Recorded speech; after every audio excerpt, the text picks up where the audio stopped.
Hello everyone, welcome to my studio. Today in this video I want to show you guys the last update before our oathmark week, which starts tomorrow.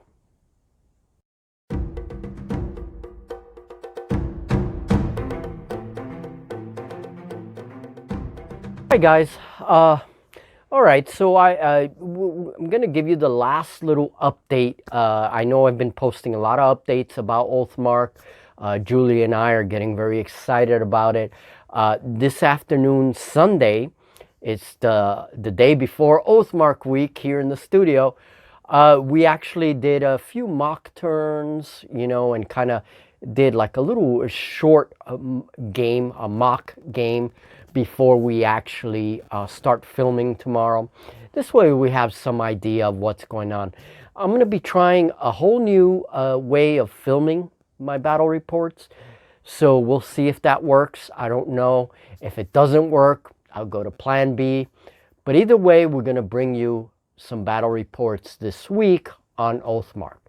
And we're noticing some very interesting things about this game. I'm not going to say anything yet until after tomorrow's battle report. So let's go to my workbench right now and I'll show you the last few things that we're doing. We've been very busy painting up models for this game. Hi folks, welcome to the studio. And I'm very busy. Today is Sunday. I usually take Sundays off, but I'm really trying to get a lot of work done. And tomorrow's our first oathmark game, so we're preparing. I'm only going to be doing a few of these dwarves. I don't think I'm going to be able to finish everything. For the Goblin Bannerman, I'm using an old Urukai. He's about 15 years old, this guy. And I repainted him, did him in kind of a golden armor, and used some ink washes on him, so again, he was a very, very old model. And then I sculpted the banner out of green stuff, and I'm going to be using some Space Marine decals like I did with this one. And notice the footprint there, that was from a Space Wolf, and I think it fits really well. I'm going to be doing... if you look down there, there's the decals. I'm going to be doing a wolf, that wolf that's right here, and put that on the Urukai's banner so that, it'll be a cool emblem, I think. All right, I ended up using another transfer. For those of you guys that have used these before, these decals, you know how difficult they are to try and put on your models. So they're kind of a pain in the butt. So I don't use them often, but I had a few from my past in 40K, and I decided to use them.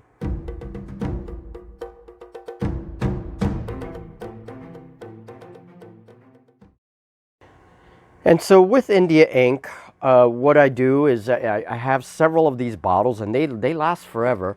I take my dropper, put a little bit onto my little palette here, and then dilute it with water. I use like a 1-to-4 ratio, 4 of water and 1 of ink, and I probably used about that much of the pipette. And I use it on some of the model bases. This one is drying up. When it dries up, it's not as dark, but it's dark enough to give you some contrast. And then I dry brush that. But it's really good on my terrain. And, one of the things I use it for is my tinfoil terrain. Okay, so I have a little bit of ink there. And this is, there's still ink in the pipette. I'm going to do 2. That was my 3rd one, actually. I'm going to do another one. Just really dilute that ink. And it really doesn't dry that strong, but it works well to highlight on big terrain pieces. Okay, so I take my brush, and I'm doing this because, I want to have the terrain ready for the future if we decide to use it in a Frostgrave game or whatever. You know, I'm kind of multitasking here.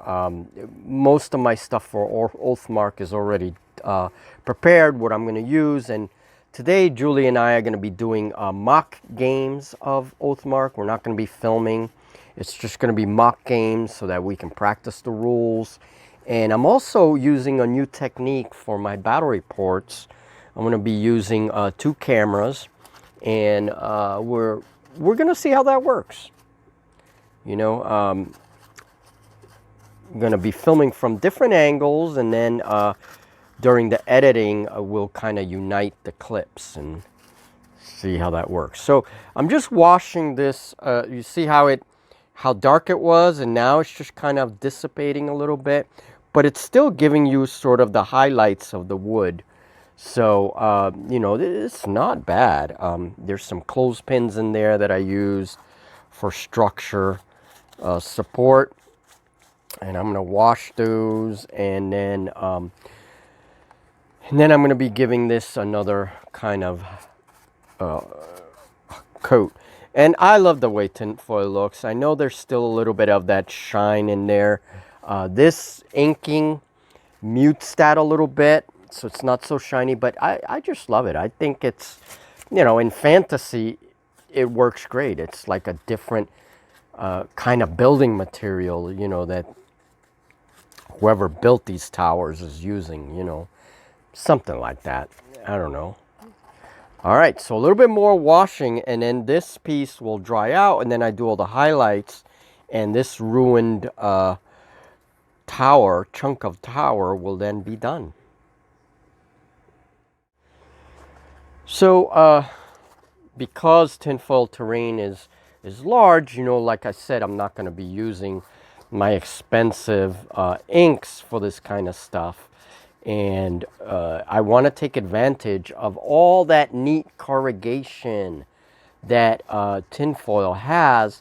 And I've been using tinfoil for a long time in my tables. I mean, a few, you know, like 5-6 years now that I started experimenting with tinfoil. I recently started experimenting more. And once this is washed, you know, I go back and do the usual highlighting and dry brushing and all that, and to give this tinfoil ruin, you know, a nice look. So I'm going to go ahead and wash the craft sticks here and wash all this stuff.